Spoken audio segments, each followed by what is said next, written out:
मैं एक विधवा हूँ। मेरे शरीर की बेचैनी दिन प्रतिदिन बढ़ती जा रही थी। एक बार मेरी ननद का पति किसी काम से मेरे घर आया। हेलो दोस्तों, मेरा नाम रीमा है। मैं 43 साल की हूँ। मुंबई की रहने वाली हूँ। यहाँ मैं अकेली रहती हूँ। मेरे 2 बच्चे हैं और दोनों बस्ती में पढ़ते हैं और वहाँ हॉस्टल में रहते हैं। मेरे पति की मौत को 7 साल बीत चुके हैं। मेरे पति का एक बिजनेस था जिसे अब मेरा भाई देखता है। पति के जाने के बाद मैं बिल्कुल अकेली हो गई थी। पर वक्त के साथ मैंने जीना सीख लिया। लेकिन मेरे शरीर की बेचैनी दिन-ब-दिन बढ़ती जा रही थी। पहले काम बच्चों की देखभाल में इतना व्यस्त हो गई थी कि कभी अपने अकेलेपन पर ध्यान नहीं दिया। इस वजह से पति के मरने के 7 साल बाद तक मैंने कभी प्यार ही नहीं किया। फिर वह दिन आया जब मुझे प्यार मिला और ऐसा मिला जो शायद जिंदगी में कभी ना मिला। बात सर्दियों की है। मेरी नंद जो आजमगढ़ में रहती है, उसका मेरे पास कॉल आया। उसने बाद में मुझे बताया कि उसका पति समर को दिल्ली आना चाहता है। किसी काम से तो वह 2 दिन मेरे यहाँ ही रहेगा। समर का आजमगढ़ में अपना जिम है और वह यहाँ दिल्ली में एक जिम खोलना चाहता है। इस कारण से उसकी कुछ इन्वेस्टर के साथ मीटिंग है। मेरी ननंद मेरे पति से छोटी है। अमर की उम्र 37 साल की है। एक हफ्ते बाद वह दिन आ गया जब समर को दिल्ली आना था। मैंने एयरपोर्ट पर गाड़ी भेज दी। दिल्ली आने के बाद अमर ने मुझे कॉल किया और बोला कि वह शाम को घर आएगा। अभी वह एयरपोर्ट से सीधा मीटिंग के लिए जा रहा है। मैंने भी अपने ड्राइवर से बोल दिया कि वह पूरा दिन समर के साथ रहे ताकि उसे आने जाने में कोई परेशानी ना हो। अमर शाम के 7 बजे तक घर वापस आया। जैसे ही वह गाड़ी से उतरा मैं तो उसे देखते ही रह गई। देखा तो मैंने समर को बहुत वीर था, पर शायद इस बार मेरी नजर ही दूसरी ही थी। वह 5 फुट लंबा भरी हुई बाड़ी, जो भी लड़की उसे देख ले तो उसकी दीवानी हो जाएगी। मेरा भी हाल कुछ वैसा ही हो गया था, लेकिन मैंने अपने ऊपर कंट्रोल किया। फिर समर मेरे पास आया, मुझे नमस्ते किया और हमने प्यार से एक दूसरे को गले लगाकर स्वागत किया। मैंने समर को आते नाश्ता करवाया और फिर उसे बोला कि वह फ्रेश हो जाए।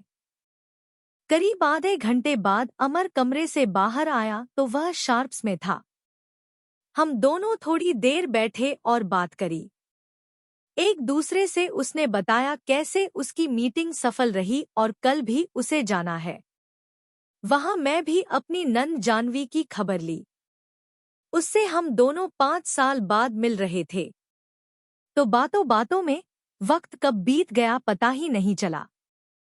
मैं नौकर को बोलकर डिनर लगवा दिया और फिर हम दोनों ने डिनर किया।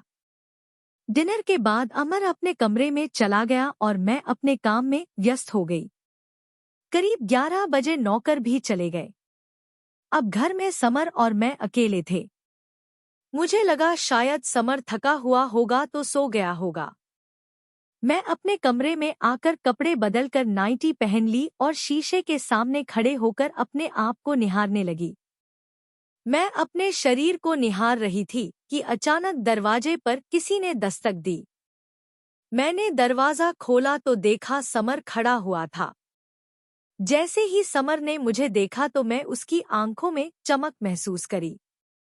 शायद वह मेरे बदन को नाइटी में देखकर निशब्द रह गया हो।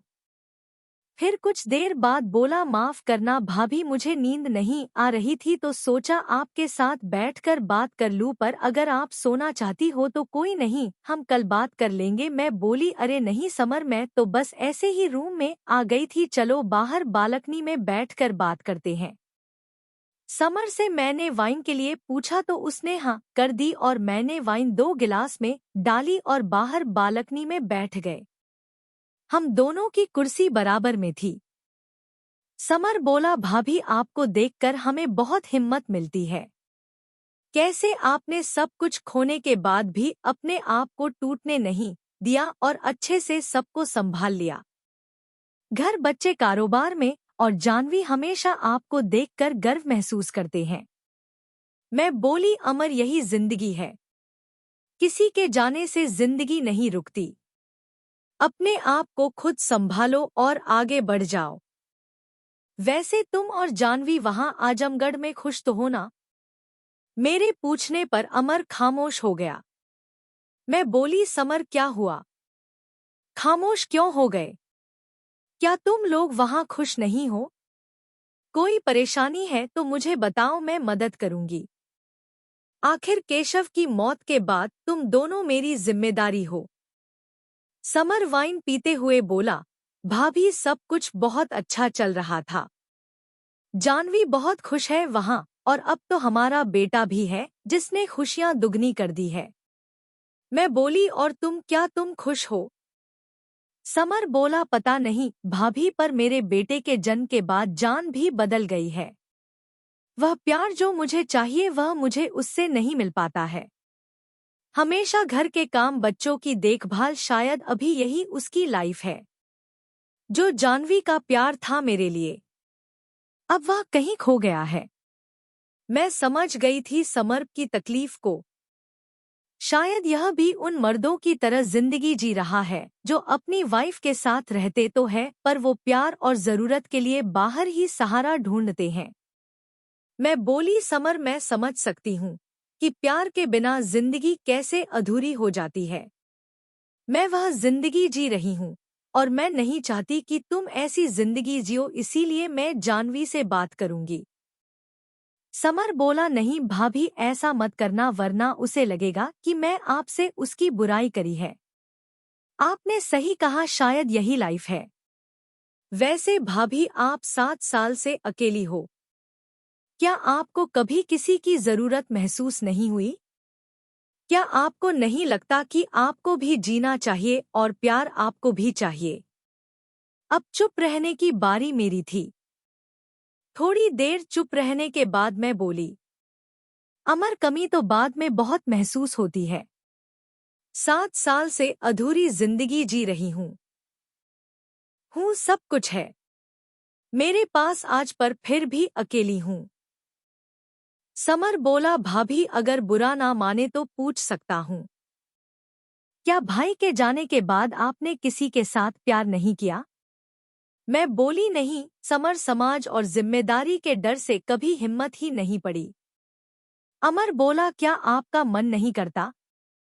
आपको पूरा हक है खुश रहने का, और अपनी जरूरत को पूरा करने में डर कैसा?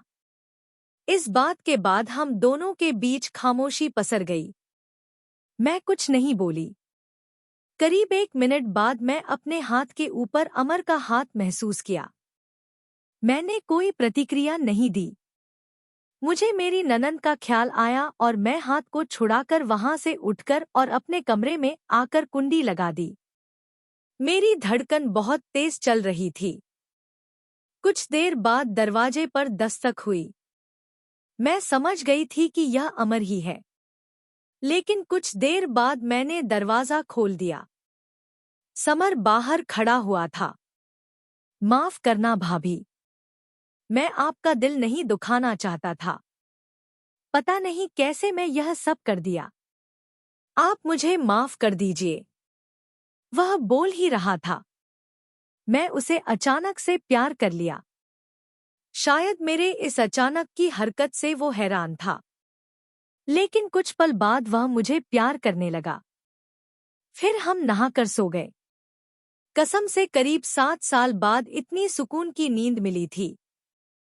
मुझे उसके बाद मेरे साथ रहा। हमने जम के बातें किया। 2 दिन बाद जब वह गया तो बुरा तो बहुत लगा, पर शायद यही जिंदगी है। उसके बाद समर और मैं अक्सर बात करने लगे। आज भी हम इतने ही करीब हैं जितना 3 साल पहले थे। तो दोस्तों, यह थी आज की कहानी। आपकी क्या राय इस कहानी पर हमें कमेंट में जरूर बताएं। वीडियो अच्छी लगे तो लाइक करें, शेयर करें, सब्सक्राइब करें। धन्यवाद।